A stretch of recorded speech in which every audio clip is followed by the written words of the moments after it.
Assalamualaikum warahmatullahi wabarakatuh. Kembali lagi bersama saya Ki Jamas. Seperti janji saya sebelumnya, pada video kali ini saya akan melanjutkan cerita pengalaman saya berguru kepada sosok kakek yang menemui saya di makam Eyang Sutojiwo.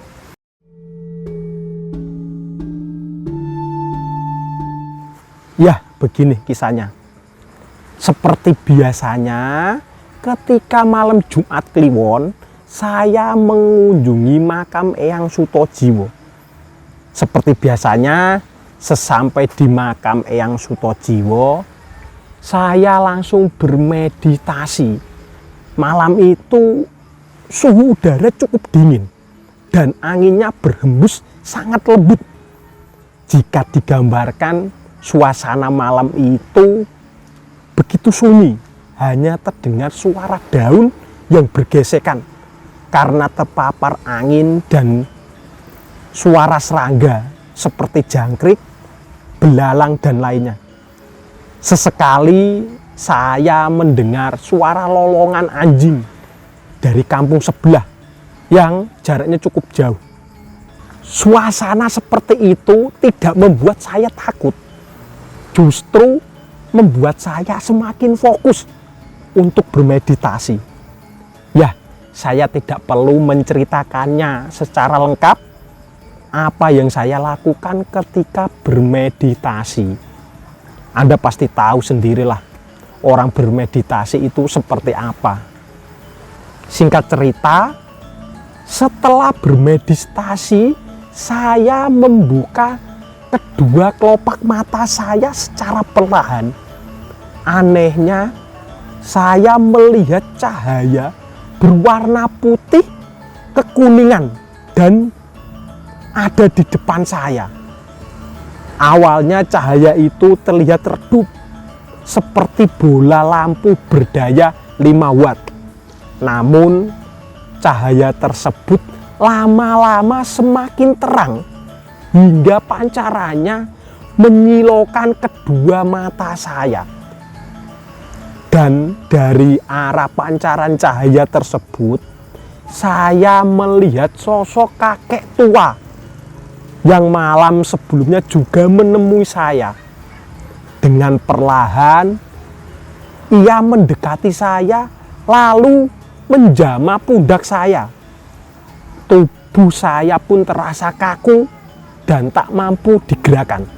Seketika itu sukma saya terasa seperti ditarik keluar. Saya sulit menjelaskannya saat itu. Gimana ya? Jadi rasanya itu ditarik, set. Saya melihat tubuh saya dalam posisi meditasi di depan saya. Ya, jadi seperti sukma dan raga saya itu terpisah. Semoga bisa dipahami.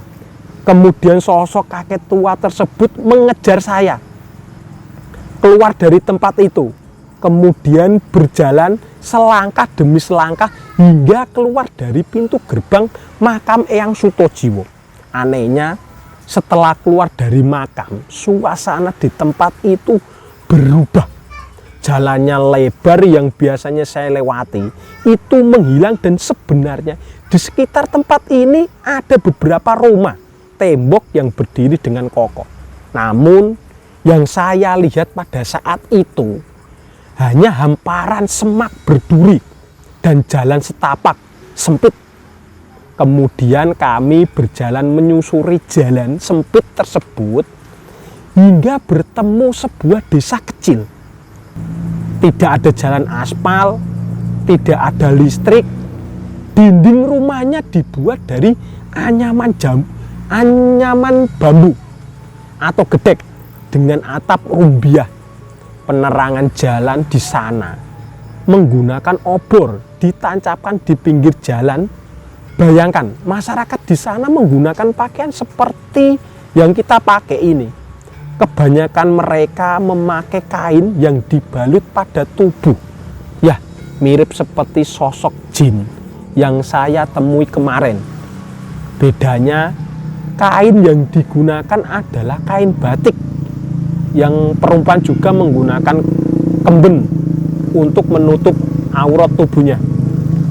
Setelah beberapa saat kami berjalan, kami sampai di sebuah padepokan. Bangunannya tersebut berbentuk joglo, berbeda dengan bangunan rumah penduduk.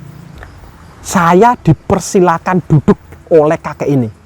Kemudian ia juga duduk di tempat samping saya. Kami pun mulai ngobrol. Ya, di situ kami ngobrol cukup lama. Saya mempertanyakan banyak hal pada kakek tersebut.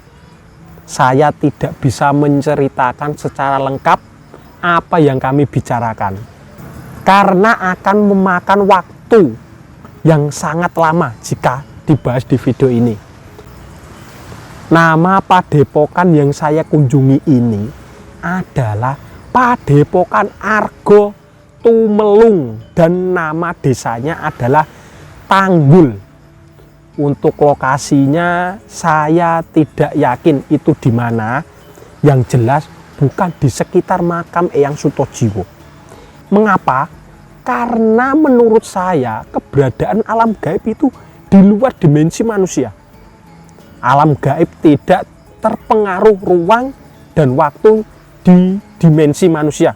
Ya, semoga bisa dipahami dan sedulur semua tidak mencari-cari keberadaan desa ini di desa saya. Karena dari pengalaman saya bisa masuk desa tersebut melalui tempat manapun.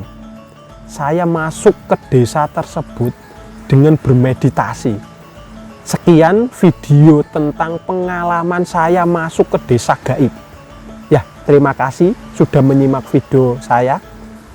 Wassalamualaikum warahmatullahi wabarakatuh.